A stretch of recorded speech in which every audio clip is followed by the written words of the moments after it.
திருமதி சசிகலா அம்மா, இன்னொன்று தினகரன், அடுத்து அண்ணன் ஓபிஎஸ், அப்புறம் அண்ணன் எடப்பாடி பழனிசாமி. இந்த 4 பேர் தான் இந்த கட்சி உடைக்கிறதுக்கு மூல காரணமாக இருந்தார்.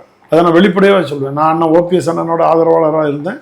இல்லை, இப்பவும் எனக்கு அண்ணன் ஓபிஎஸ் அவர்கள் அண்ணன் தான், அதில் மாற்றுக்கிறது கிடையாது. அவருக்கு எதிரான கருத்துக்கள் சொல்லணும்னு இல்லை, கால நேர சூழ்நிலைக்காக நீங்கள் மாறினதுனால அதனால பாதிக்கப்பட்டது அதிமுக தொண்டர்கள், என்ன போல தொண்டர்கள்ங்கிற வழியில தான் நான் சொல்றேன் ஒழிய அண்ணன் ஓபிஎஸ் அவர்கள் மேல எனக்கு என்னைக்கும் பற்றுதல் பாசகம் உண்டு. அதை நான் முதல்ல சொல்றேன். அதுல என்னடா அது ஓபிஎஸ் அண்ணனை விட்டு எதிர்த்து பேசுறாரான்னு நினைச்சுறாங்க. இப்ப நாங்க மனம் தொடர்ந்து பேச வேண்டிய கட்டாயத்தில் இருக்கு. ஏன்னா நீங்க இன்னொரு இயக்கத்துக்கு போயிட்டீங்க.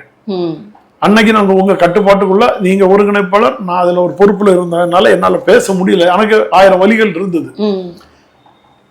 இந்த 4 பேர் தான் தலைவர் பாடலை போல உண்டாக்கி விட்டவர்கள் 2 பேரு, கொண்டு வந்து சேர்த்தவங்க 4 பேருன்னு தலைவர் பாடுவார்.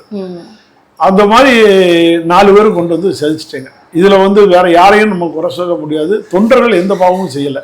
தொண்டர்கள் அந்த பக்கம் சசிகலா அம்மா கூப்பிட்டாலும் போனாங்க, தினகரன் கூப்பிட்டாலும் போனாங்க, அண்ணன் ஓபிஎஸ் பின்னாடியும் வந்தாங்க, எடப்பாடி பழனிசாமி பின்னாடியும் வந்தாங்க. இதுதான் உண்மை.